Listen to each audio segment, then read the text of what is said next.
see you and speak to you.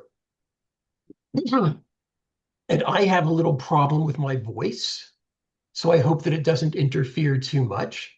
Um, I have no idea what Dr. Scott Spitzer is going to be talking about, so I thought what I would do is to get you up to speed on how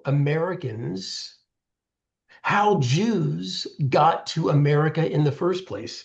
It's kind of a fascinating story, and I've been doing a little bit of research on it. So feel free to interrupt at any point, and let's take it away.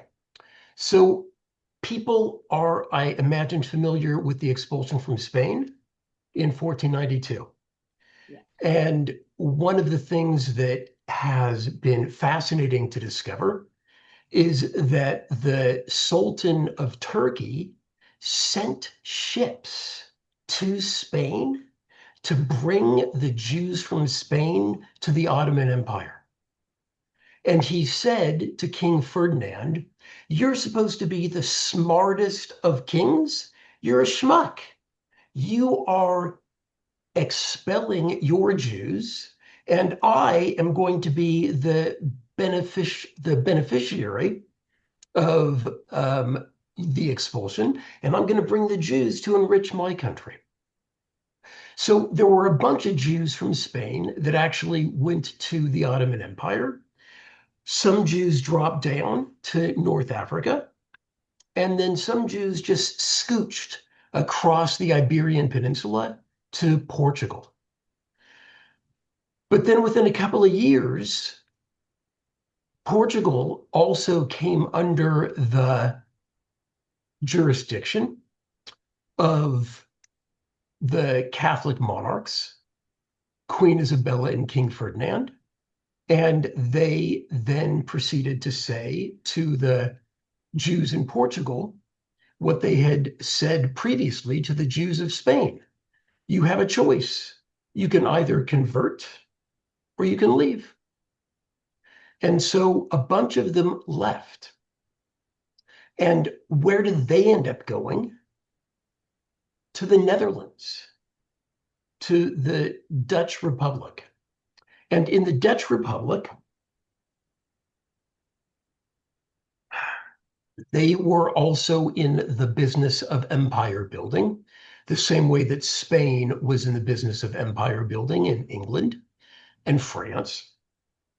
And they had a colony in Brazil, in Recife, Brazil.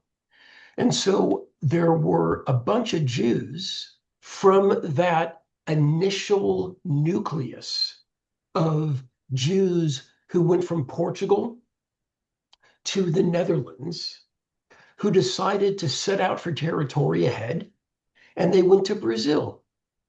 And so how many people have been to Amsterdam? Right? So you've seen then the Sephardic synagogue in Amsterdam that's got those amazing chandeliers with the candles, right? And so the Sephardic synagogue in Amsterdam was built by those Jews or the descendants of those Jews who came from Portugal to Amsterdam.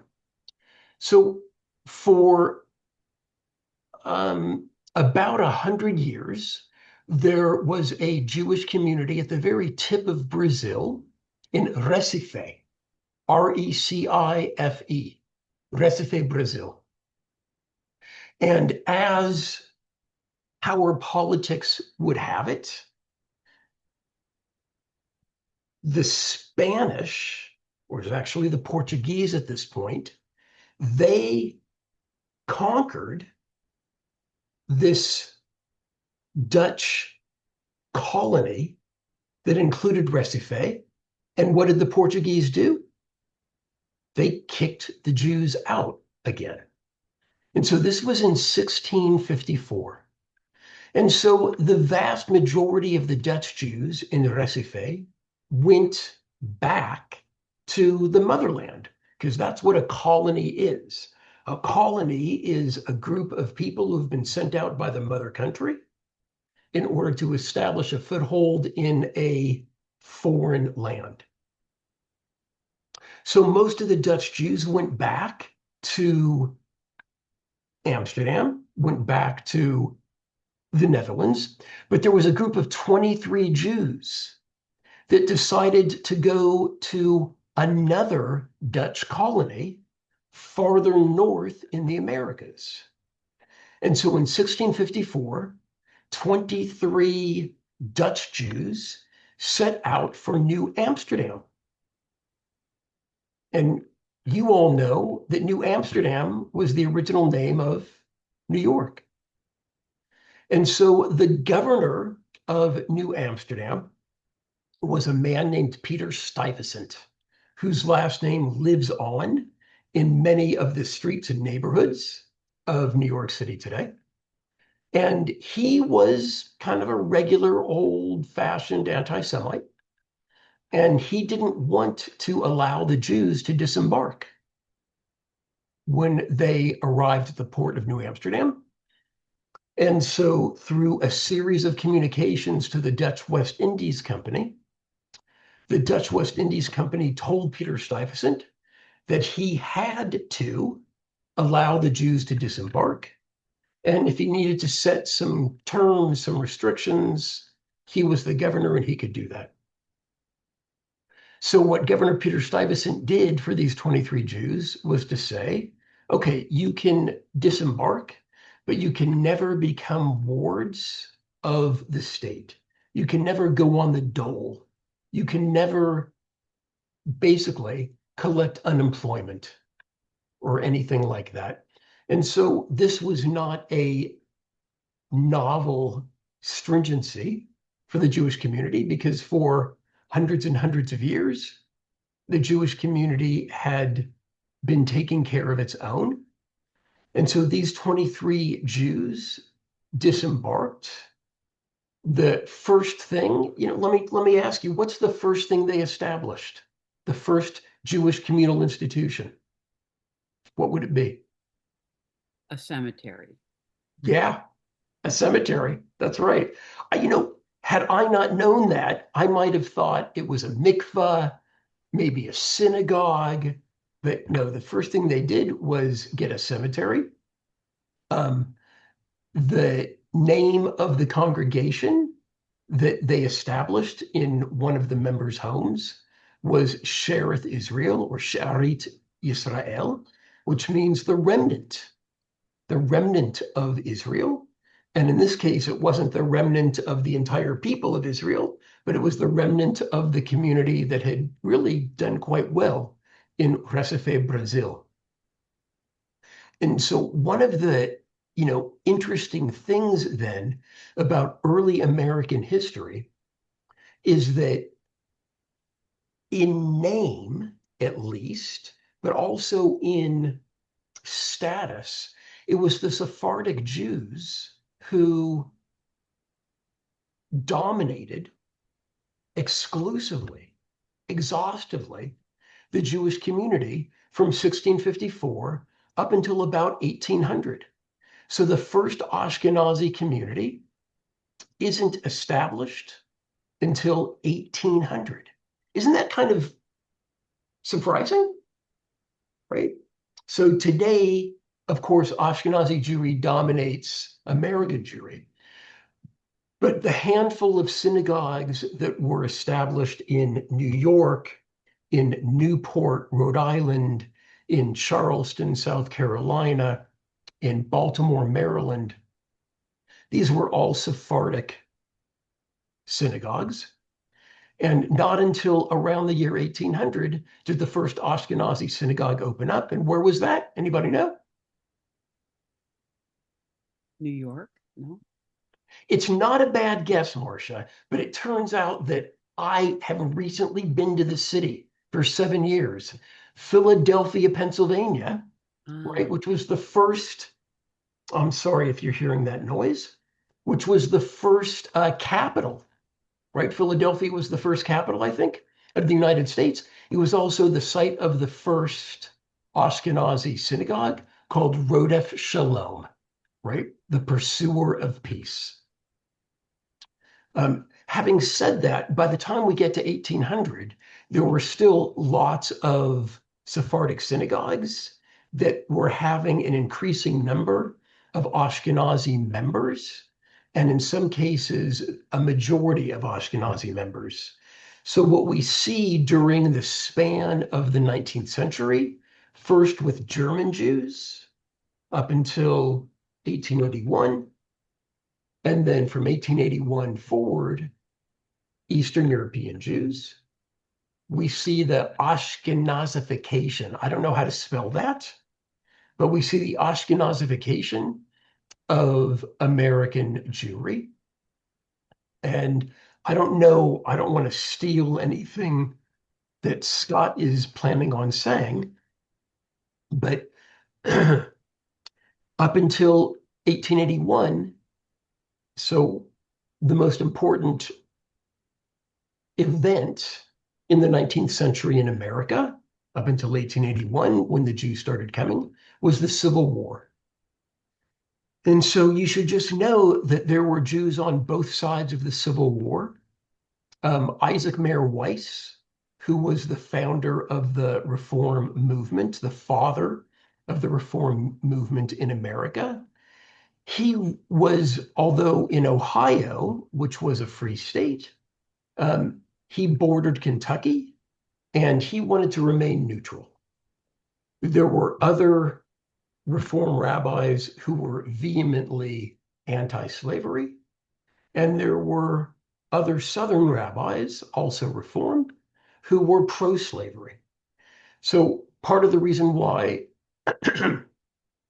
Isaac Mayer Weiss wanted to remain neutral is because Hebrew Union College was in Cincinnati. And if you've ever flown into Cincinnati, the airport in Cincinnati is in Kentucky. They're that close. And Kentucky was a slave state. So because of the geography of where the reform movement was headquartered, the leader of the reform movement chose to be neutral.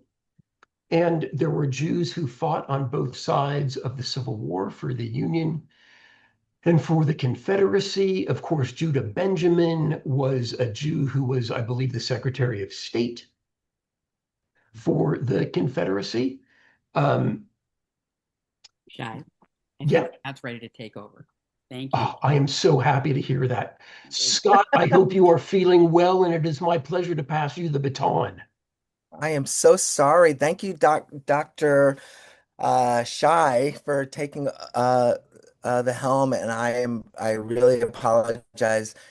I went to my university for the first time in like 6 months today, to meet with a mayor, a local mayor, and I got caught up in conversation, and I'm sorry I'm so late. My first apology to Marcia, of course, and to Shai for thank you so much for speaking so knowledgeably about stuff that isn't in my talk, which is great. So you got two.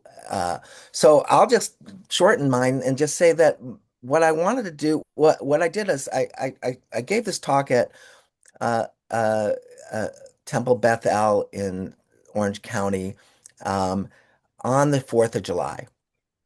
And I was really just interested in thinking about where where were the what was the how where were the Jews, not geographically necessarily, but also geographically, but where were we in America in, at the time of the Revolution, at the 50th, right at the 100th, 150th, and today, and sort of get use that as a way to um, think about our experience uh, in the United States. And one of the, of course, things that I'm sure all of us know is that America's been incredibly hospitable to the Jews.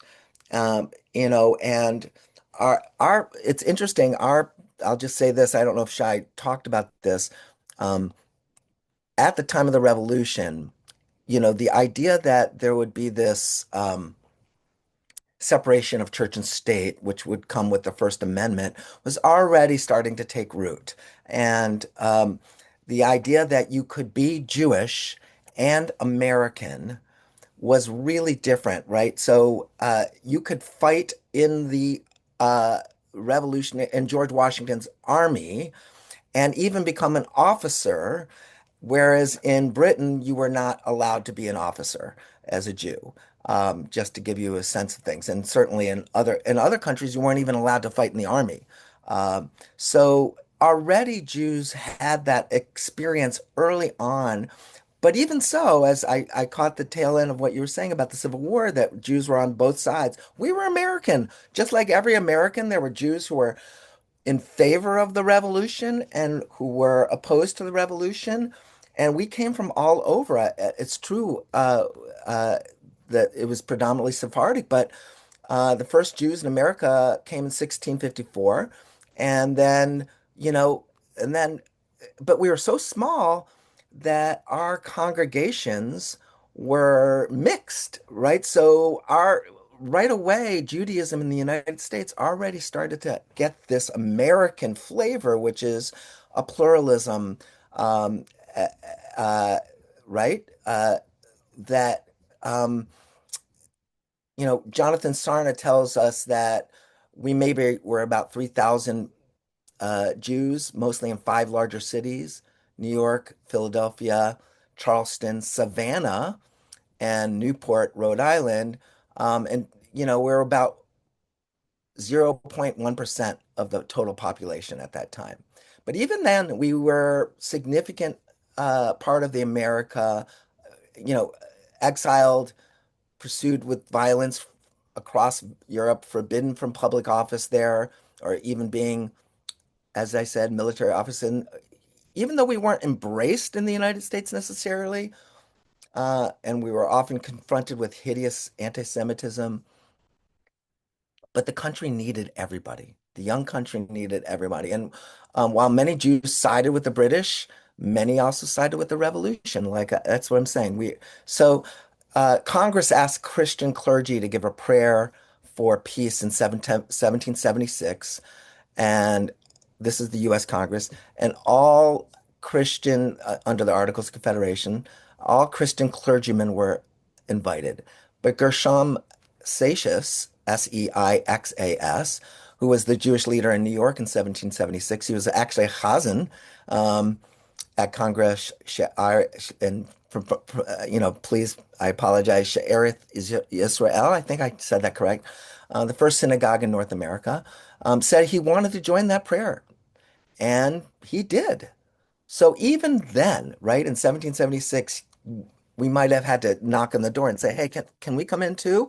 We were we were allowed to come in. And so when the British troops came into to New York City, Seixas courageously closed the doors to his synagogue rather than cooperate with the army, and escaped with his congregation and the Torahs.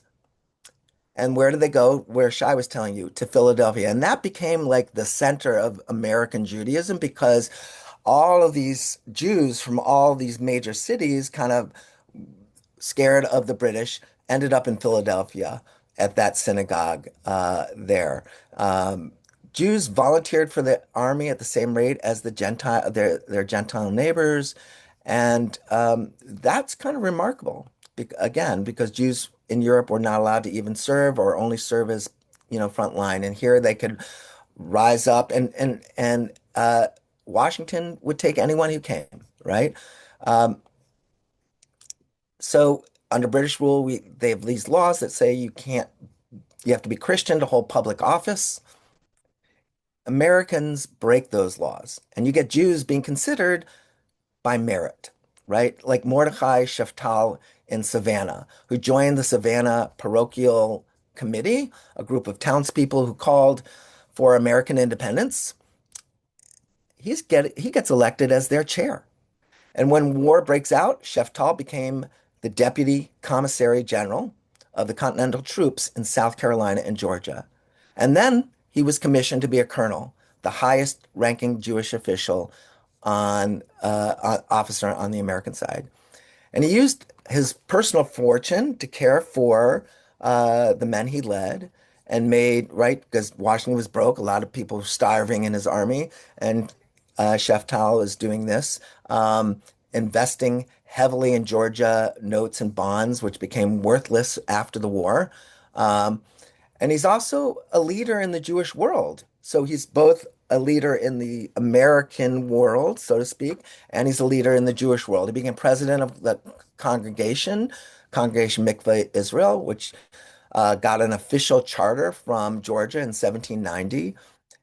Jews saw what was happening. They saw this stuff and they wanted to be a part of it. And they were accepted by Washington and they were accepted by Jefferson. They didn't love us, but they were accepted. For example, pursuing the ratification of the Constitution in 1790, 1789.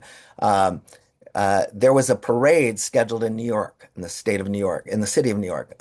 I'm sorry, in the state of New York. Uh, and this New York's vote for the Constitution was going to be critical.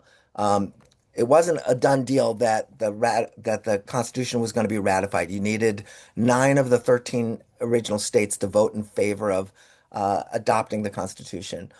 And so there was a request to change the date of the parade, which by a day, so that it wouldn't fall on the 17th of Tammuz, traditionally a fast day for Jews. So the Jews, by the way, were a small committee, really. There was only this one congregation in New York City with more than, like had like 25 members. But the committee agreed to this. So even with that small number and the request to move it one day, that critical state, that parade was key. I mean, they didn't campaign on social media then. This is how they campaigned for the Constitution, parades and things like that. And then there's George Washington, our first great president. And Washington was coming to Newport, Rhode Island in 1790. I'm sure many of you are familiar with this. But it's worth going back to this critical moment for Jewish American history. Moses Seixas, again, Seixas, leader of Congregation Jeshurun Israel, was one of the local dignitaries in Newport who welcomed Washington. And Seixas knew that Washington was coming and wrote a letter to him, as it was common practice then, to honor the president's visit. And Washington wrote back. And we all know about this letter, but this historic letter, which basically, uh, when I remember going with Marcia to Newport, Rhode Island, um, for her older brother was giving a talk uh, in Newport, Rhode Island, and we went to the synagogue there. There's this ongoing argument. Is that the oldest synagogue? Is it in Charleston? Which is the oldest synagogue in the United States? So we go in there and there's this framed letter from George Washington. And I remember thinking, wow, that's nice. Not thinking too much of it. And that was so foolish of me because it was really significant. Washington thought long and hard about it, actually uh, wrote it himself. Some historians say that he even reached out to Thomas Jefferson to get him help in writing this letter. And it's probably the most significant outside of the First Amendment to the Constitution, early American document for religious freedom that's important to the Jews. And it says in part, and I'll read it a little bit, it says the government of the United States gives to bigotry no sanction, to persecution no assistance, requires only that they who live under its protection should demean themselves, meaning act, right, not diminish, but demean themselves as good citizens and giving it on all occasions their effectual support. So, in other words, in Europe, yeah, go ahead, Shai. You know, I just came from 7 years in Philadelphia where we have the American Museum of Jewish History. Hmm. And it turns out that the lines that you read were written by Moses Seixas Yes, he wrote it in the letter to him. and put in the right. So we ascribe it to Washington, but they're actually from Moses Seixas's letter to Washington before Washington put it in his letter. Yeah, no, really, yeah, that is true, and that's a it's a beautiful observation. So, and the idea that the president of the United States takes this basically a president of synagogue and says, "I like what you wrote. I'm going to put it in my letter, my official letter," is pretty profound. In Europe, citizenship was identity based, right? And if you were a Jew, forget it. You're excluded. Uh, Here, Washington is saying citizenship here is basically on if you are willing to work for the country, we'll take it. It's based on your actions. If you support the country, you're part of the country. Now, obviously, practice and reality are two different things. There's a lot of anti-Semitism, but the President of the United States was saying this. He spent a lot of time on that letter. It wasn't just, and remember, this is written before the First Amendment is ratified. This is before, the separation of church and state is in the First Amendment. So um, it was so important to Washington that his administration made sure that they got it published in newspapers. Uh, Washington also said in that letter that liberty, religious liberty, is basically an inherent natural right. It's not just toleration, it's a right. There's nowhere else on the planet at that moment where religious liberty was talked about in that way. As Jonathan Sarna writes in his book, American Judaism, it's a remarkable formulation. And it had a big impact. That letter is quoted all the time, all the way to our own time. Mayor Bloomberg of New York City quoted from it when he defended the sighting of a mosque at so-called Ground Zero at the attacks of 9/11 in the 9/11 museum in that area. He quoted from Washington's letter to the Jews of Newport. It's cited over and over as to what we aspire to in America when we think of religious liberty. And one of the things I want to argue today is that because Jews were in America as small as we were, right? It's one thing to say religious liberty for different sects of Protestantism, like in Rhode Island, and Roger Williams and the City on the Hill. It's quite another when there's a different religion that is heavily persecuted in European countries, but that we're also given those rights. That puts to the test, in my view, the idea of religious liberty, and it made it even more expansive because we were here. Washington wrote a lot of letters to a lot of groups, and this was the most important one with implications for religious liberty. So when we think about liberty, as I say to my students about freedom of speech, we don't protect speech for people who we agree with. We don't have to worry about the waving of the American flag. That's not right.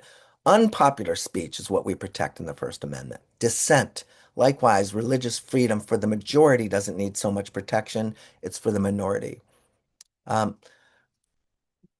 okay. So that's a great legacy for Washington. Um, and it's drawn on for Mormons, for Catholics later. When John F. Kennedy is running for president, there's tremendous anti-Catholic before him, right? There was a lot of talk is could a Catholic get elected president? So all of this stuff I really think comes from this. One more point on this. Jefferson, when he became president, would appoint Jews to federal office, and Jews would rise to local leadership positions in Savannah and Charleston and New York. Mordecai Noah, a playwright, a journalist, a leader of a Jewish community on the Niagara River. He's a newspaper editor. He writes plays that are widely performed and are very popular. And he's in both worlds. He's born after the revolution, and he writes that he feels a special gratitude because he can be both an American politician and a Jew, and that he doesn't have to choose. He can be both. He is both an American Jew and a Jewish American. He is appointed by Jefferson to be the emissary to Tunis and had to be recalled. And there was all this hubbub here at home. They quote Washington's letter and they're like, there's supposed to be no religious test for service in the United States. And Noah gets returned anyway. Mordecai Noah is asked to come back. But the point is made overtly by Jefferson that this had nothing to do with his Jewish identity, but it was about his conduct outside of his religious identity. And that's a critical distinction. Okay, a second story I want to tell you. 50 years into our history. Um, I'm sorry, I'm just looking at my notes here on at our first big commemoration. It's on July, and I just want to remark July 4th, 1826. Uh, John Adams and Thomas Jefferson both passed away that day. Uh, they lived in two different places, but I just found that fascinating and sort of like a weird, sort of spiritual thing. I don't know. Jews were small in number, about 6,000 people now, um, but were part of the nation's economy and were having leadership roles there and even in civic associations. And for decades after the revolution, many states still restricted Jews from running for office. And the way they did this was by requiring an oath of office that said, you believe in Christianity. Um, in January of 1826, at the 50th, in the 50th year of our country, Maryland's State Assembly passed a bill called, commonly referred to as the Jew Bill, um, which said to hold office, you could substitute a declaration of belief in an afterlife rather than an oath to be Christian. And so this became an opening for Jews to hold office in the state of Maryland, not just Jewish Americans, but American Jews, right? A third vignette. At the 100 years, 1876, right? In the aftermath of the Civil War, our worst war, arguably, in our history, um, fought fundamentally over the gap between our Declaration of Independence and the ideal of equality, which is such a beautiful statement that it's echoed all the world over and struggles for liberation in South Africa, everywhere, right? Um, the gap between that and the reality of slavery and its embeddedness in the American economy, society, in our politics. By 1876, Jews are more and more involved in civic life. There are there's even a Jewish member of Congress, William Levy from Louisiana, who served only for half a term. The Jewish population's on the verge of exploding, right? In 1876, it's 250,000, and it would become 3.6 million by 1920. This is on the wave of huge immigration that my grandparents came into the country from Europe, fleeing the pogroms, um, uh, and poverty particularly from Eastern Europe, but all and Russia. Jews were divided, just like the rest, as Rav Shai was saying. Um, there were Jews in the Civil War North that supported Lincoln and the Republicans, and there were Jews in the South who supported the Confederacy. We're smart. We also know we were a minority. And there was always that insecurity that Jews had that you don't want to be on the wrong side of history. If the Confederacy wins, if we have nobody there, and if you're only for Lincoln, where are the Jews going to be after that war? So there was a lot of fear, a lot of concern for Jewish communities in the South and even in the North. But many Jews, not just Jewish Americans, but American Jews, were courageous on the side of the Union. Now, when Ulysses Grant was selected by Lincoln, I find this to be particularly fascinating story, as Lincoln selected Grant as his general on the Western Front. And Grant issued a General Order number 11, which said all the Jews in the Western territories under his control had to leave, exiled. Because why? Because some Jewish smugglers were caught and arrested. Um, this is maybe the most obvious anti-Semitic measure in American history. And Lincoln said, no, no, no, and he revoked it right away, and we remembered that. Um, what I didn't know until I kind of learned about this was that Grant gets to be president, and he does an about face. And he becomes more supportive of Jews than probably any other president once he gets into the White House. In voting for president in 1868, though, Jews were confronted with a dilemma. Do they support Grant, who's running on the Union side, right, um, as a Republican in the coming elections? But here's the guy who issued order number 11, which was anti-Semitic, very, right? So, for many New York City Jews, like when Mamdani was running for mayor, this became the similar things. Who many, people live in New York City, they're Democrats for generations. I come from that. And yet here's Mamdani, and they're like, can we vote for this guy who's so obviously anti-Israel, right? This is the kind of dilemma that Jews were confronting in 1868. Of course, the other candidate was Mario Cuomo, which made it even harder for a lot of Jews to deal with that um, in New York. So in 1868, Jewish Republicans who strongly supported Lincoln and the Reconstruction agenda after the Civil War, uh, enforcing the 13th Amendment, the 14th Amendment, the 15th Amendment, the anti-slavery, the civil rights of former slaves, the voting rights of former slaves, the 15th Amendment. Um, should they wondered, should they vote for Horatio Seymour for the Democrats, an ardent opponent to Reconstruction, or Grant? Rabbi Isaac Mayer Wise, the first president of Hebrew Union College, strongly argued against supporting Grant. Wise said, if wrong is wrong, he who defends it is wicked. And it was their duty to oppose Grant and the party nominating him. Uh, of course, Grant won by a gigantic margin, so the Jewish vote would have made little. By the way, the Southerners were not allowed to vote. They were militarily occupied. Um, he won by a huge margin.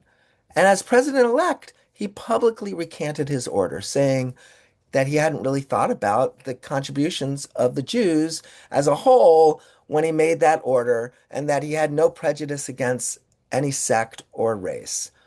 Jewish leaders accepted this turnabout, and President Grant made more Jewish appointments to the federal government than all previous presidents combined. He spoke out against the persecution of Jews in Europe. In 1875, Grant declared in a speech, keep the church and states forever separate. And he supported a constitutional amendment to require public schools for uh, everyone and banning the teaching of religion in those schools.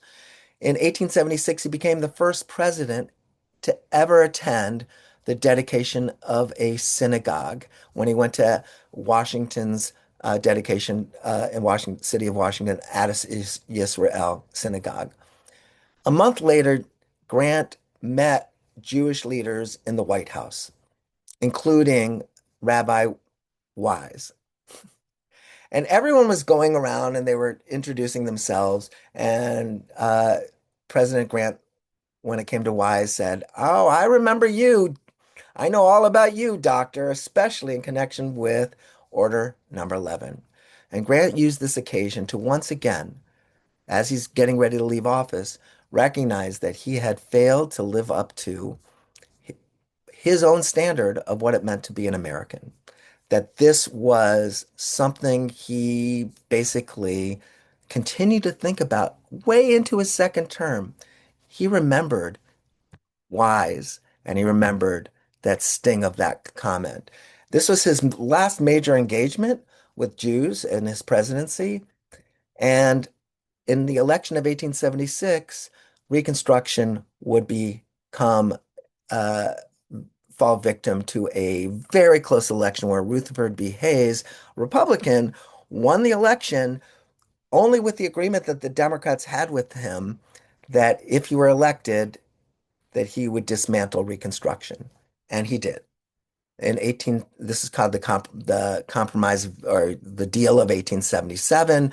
And of course, right after that, he gets into the presidency and removes the troops from the South, and uh, the black codes go up, Jim Crow goes up, and African Americans are disenfranchised um, all throughout the South and in many places in the North for another 100 years. And this is on the for the Jews, right? This is on the cusp of this huge wave of immigration for Jews in the 1880s. And there was this massive, right?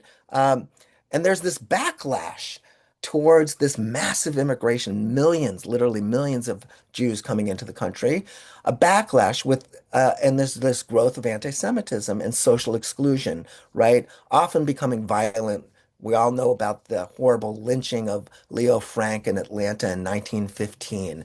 Then that's just the most overt, worst case kind of thing. But, Jews were attacked oftentimes, right? It's not just that Reconstruction was dismantled and there's a new boss in town, right, so to speak, that doesn't care about enforcing the 14th Amendment rights of former slaves. It's also that anti-Semitism starts to run rampant all through the country. And in the interwar period between World War I and World War II, the Ivy League, excuse me for one second, imposed all these quotas on Jewish enrollment. There's too many Jews coming in. And Henry Ford, right, the the maker of the car, promotes the protocols of the elders of Zion and prints it up and spreads it around. This is, of course, if you're not familiar, is this the conspiracy theory that the Jews control the media, the Jews control the banks, and Ford is this major supporter of President Harding, Republican president of the United States.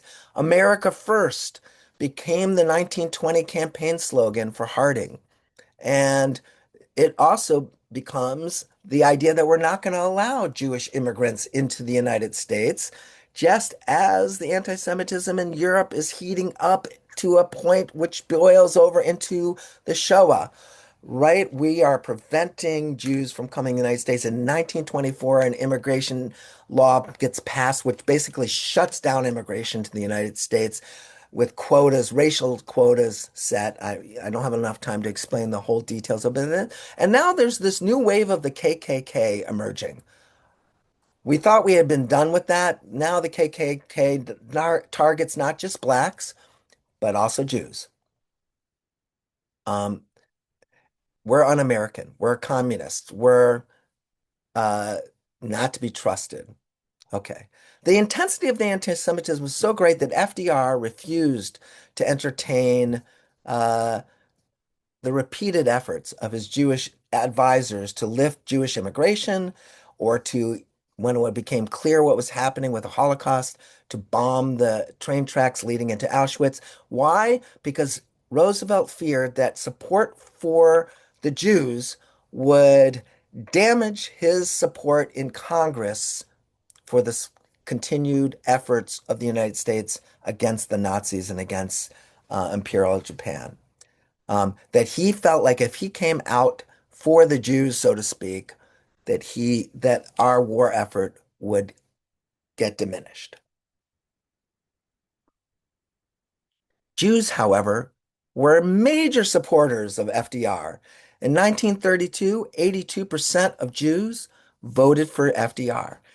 That rose to 85% in 1936, 90% of Jews in 1940. My father-in-law, who's going to turn 100 in October, tells the story that he remembers when FDR died, that it was the president of the Jews that died. Like, I mean, it was so devastating to the Jewish, it was devastating to the whole country.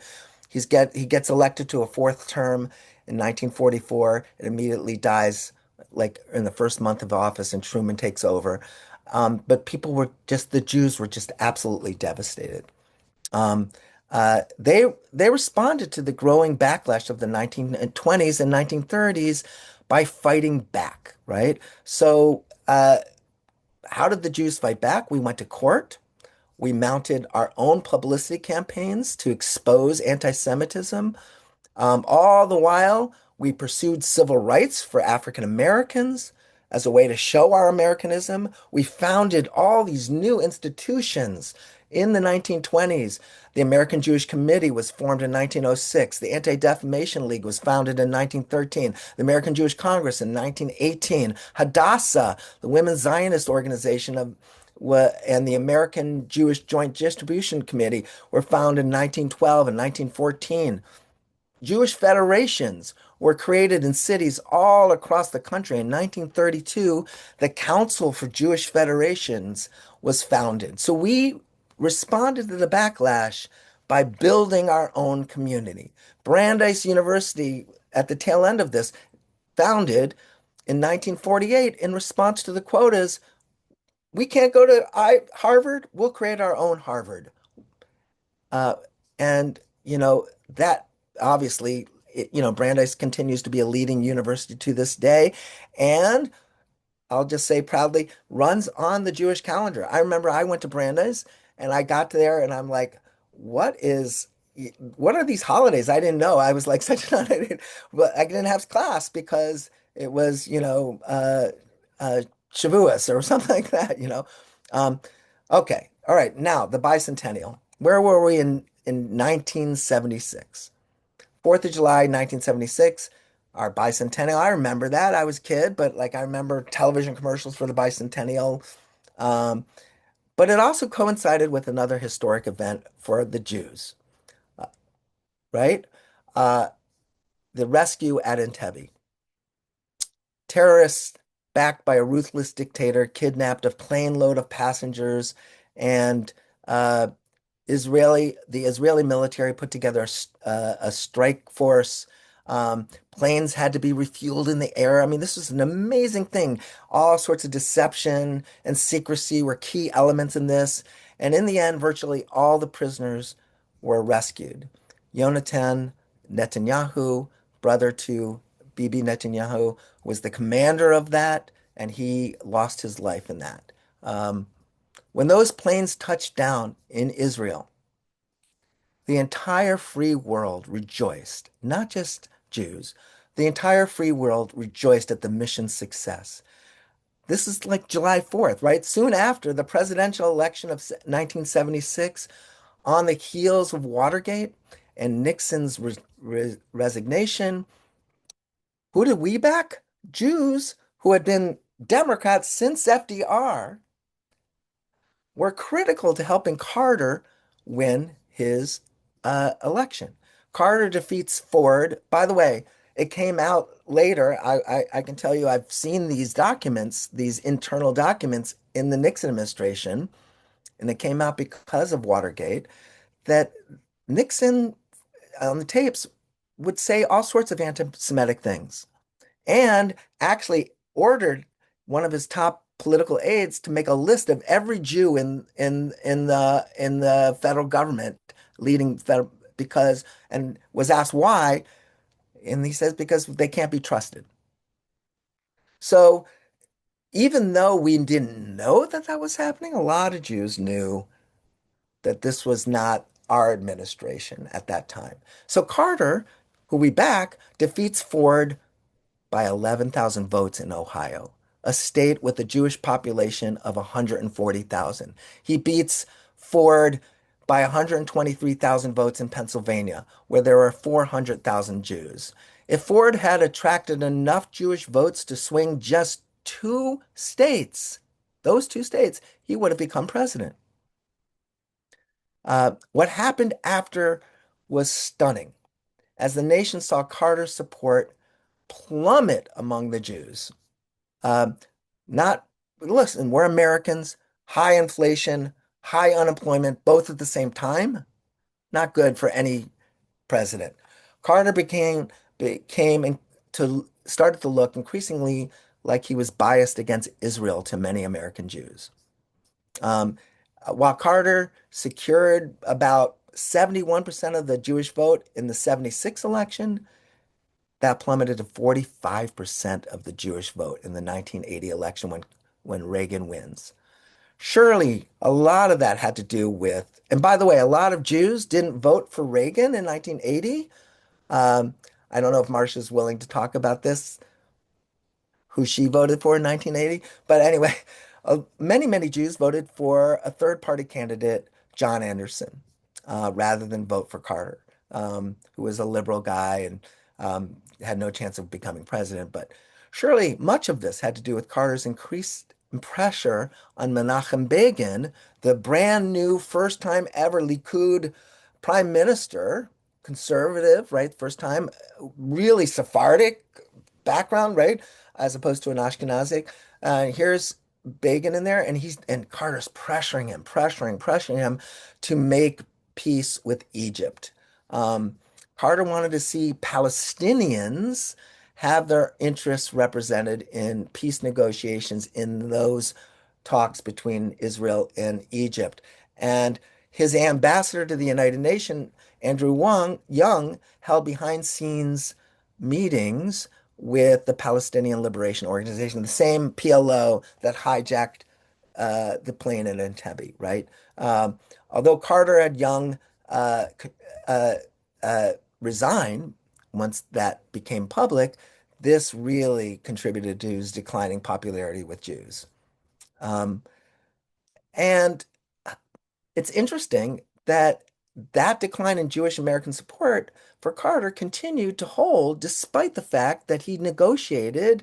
I mean, he was critical to the negotiation of the historic Camp David Accords between Israel and Egypt. That peace agreement has been so solid that it has held even to this very day. Um, and in 2006, when as a post president, when Carter published his post presidential book entitled Palestine, Peace, Not Apartheid, likening Israel to South Africa's racially discriminatory apartheid, many Jews condemned his position. So in 1976, I'm sorry, we're looking at the bicentennial as Jews first, riveted by Entebbe, and then as Americans in the election of 1976, 1980. Okay, let me just wrap this up. In conclusion, 2026, once again, we got lots of anti-Semitism, and we have it on the left for sure. We know on our college campuses there are ardent anti-Zionists who oftentimes boil over into anti-Semitic stuff. And we have it on the right with violent shootings in synagogues, like in uh, excuse me, in Pittsburgh. Um, in both parties, large majorities support Israel. Both Republicans and Democrats continue large majorities and reject anti-Semitism. I just want to say that that is the reality right now, while differing completely in how we view national leadership. But if we widen our scope and we go back through this history of our experience in America, um, but let me just say one more thing about this. Maybe one thing that both political parties share right now is this division between the anti-Semites and those who support Israel. So the Republicans have their problem with Tucker Carlson and anti-Israel art and Marjorie Taylor Greene, people like that.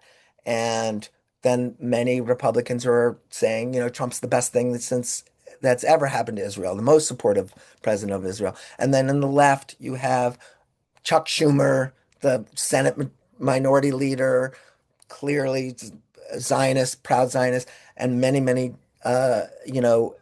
leaders of the Democratic Zionists. And then you have people like Rashida Tlaib, who are so blatantly anti-Israel that many people feel, myself included, it's anti-Semitic oftentimes. And so both parties are split by this, which in a way is kind of cool because it means, look, 75%, 70% of Jews vote Democrat. And that's been repeated 68% voted for Kamala Harris. But there's a solid support for the Republican Party as well, particularly among Orthodox Jews in the United States of America. And in many ways, that's just a very positive development politically for American Jews. Because what it means is that neither party takes us for granted. Both political parties care about the Jews, even though we're tiny. But we are very important in many swing states uh, and in other elections for Congress and things like that. So, uh, but look, uh,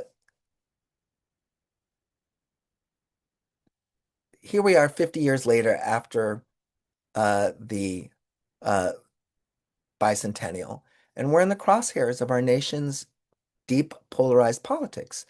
It's one of the few things that our two political parties can agree upon, is that Israel divides both of our parties. And even though we're this tiny fraction of the population, we are still important. So I'll leave you on that just to think about, like, just to give you an example. Arizona, not a place I think of when I think about Jews, right? Growing up in Syracuse, New York.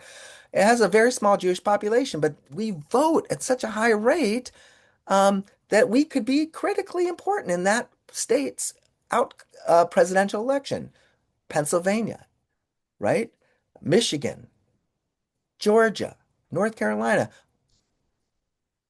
a lot of Jews in all these places, and enough of a population significant with high voting turnout that we could swing those elections. We didn't do that in 2024 in any state, but it could be that we would be important in the 2028 presidential elections. Certainly, we're important in many congressional elections. Okay, so I'll Scott? leave it at that, and Uh, I just want to invite questions, and I'm happy to stay. I know we're running late. I'm sorry So about Sheila, that. so Sheila had a question. She said, it's not. Is it that states care about their Jews, or do they care about the Jewish vote? And I guess the other question is that what's the Yeah, actual difference in terms of defining that? I don't know the answer to that. I think it's a little of both. Certainly politics, right? One of the wonderful things about democracy is you don't have to be a good person to um, to be a reliable supporter of the rights of different groups because politicians need to get elected, reelected, and they care about that. And so they do things for groups that they may not like because they have some voting power. And some of that is occurring. And then there's a lot of appreciation of us. One of the things we do in the United States is we have honored some of the key ideals of American, like pulling ourselves up by our own bootstraps, becoming powerful economically. Those are admirable qualities in the United States. We live in a country uh, ironically based on the Protestant work ethic and the fact that the Jews have excelled at that as a group. Not to say that there are not a lot of Jews who are poor and they're struggling, but that gives us a lot of we get a lot of admirers.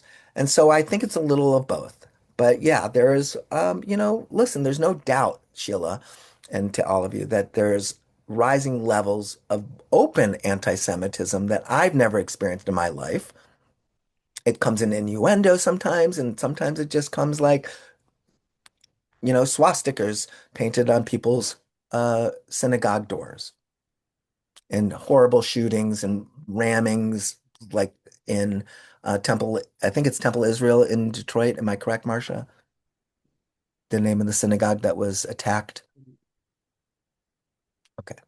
I just wanted to qualify something about Menachem Begin that you said, Scott. Menachem Begin's from Belarus. He's No, actually no. What he I meant by that, Yeah, he I spoke. went very But he himself was of Ashkenazi descent, but he was the first politician that resonated with the needs and the right. of the Sephardi population in the Mizrahi population in Israel. Yeah, that's exactly what I meant. I'm sorry. Yeah, yeah. He himself is absolutely Ashkenazi, but he And spoke. you also said that Mamdani was running against Mario Cuomo, which would have been amazing No, since no, not Mario. he Andrew Cuomo. Andrew. Andrew Cuomo. I kind Yeah. just wanted to qualify that. Yeah. Um, Did I say Mario? I'm sorry. uh, Other questions or thoughts, Jim? I always look forward to hearing from you. Yeah, I was, well, one thing, But Scott, you said like in July of 1976, the big thing was Entebbe, but you also forgot one other thing about Israel, that Miss Israel won the Miss Universe contest right Oh my before. gosh. Yeah, so it was a real, and I think also Bashana Habaa won the International Song Festival that year, right before Entebbe. So there was a Wow. couple victories before that. I was going to say, with modern day Judaism, we seem to be caught in the middle, which I don't know if we were there before, both by the left and by the right. Yeah, Uh, the right sees us as, outsiders, non-Christians. The left see us as, I hate to say it, but just part of the white colonial empire. that's right. And we're caught in the middle. It's like we're getting it from both sides, which I think is really unusual for us in history. And it will be interesting how things play out in the long run. I And couldn't agree with you more. yeah. And then one other thing, I think also the internet, how people can, sometimes I'll read different articles, but I always like to read the comments. And I just can't believe like what people say about Jews, both on the I left know. and on the right. And I think there's this forum out there that just feeds off of each other, which is very, very scary for the Jew. I've seen that too, Jim, and I just like it is it is terrifying sometimes to read the comments. You see a story that's innocuous, it's very interesting, it's maybe a little provocative, and then you see all these comments that are just like, of course the Jews are, behind this or whatever. I will say, here's what I want to say about the coming from both sides thing. I think a lot about African Americans. I know a lot about African American politics. And one of the strong problems for African Americans politically is that they are so one-sided in their support for the Democrats, rightly so, with the Civil Rights Act, the Voting Rights Act, support for civil rights that were so strong under the Kennedy and Johnson and subsequent Democratic Party presidents, that blacks vote, you can get, for Barack Obama, 90% of blacks voted for Barack Obama, of course. Um, but, 88% of blacks voted for Kamala Harris. So what the reason I mention that is that the Democrats oftentimes and are getting accused for this, and Trump is trying to take advantage of this, ignore African American concerns because they can take their votes for granted. And I mean that's a terrible fault for the Democratic leadership in the country. And the Republicans say, I'm not going to get very many black votes, so I don't need to worry about the black vote. And therefore, blacks really don't have that leverage. Where Jews, I think, because we have this Orthodox community, and the rest of the world doesn't really distinguish, unfortunately, too much between the Orthodox and the secular to Reform to conservative, right? So, like, but the fact that the Orthodox vote so strongly for the Republican Party candidates and for Trump is a good thing in a lot of ways because it means the Republican Party cares about the Jewish vote, has to think about it, at least at a national level. I think, though, I disagree with a little bit. I think a lot of Jewish Democrats, of like going back to the 60s, they they like to think that it's the reform and the conservative who are not voting uh, Hmm. Republicans. But I think there's a big switch within the Republican. The Jews are now starting to vote for Republican. And if you listen to a lot of talk shows, almost all your conservative talk show hosts are Jewish, a lot of Yeah. them, and they have a tremendous voice.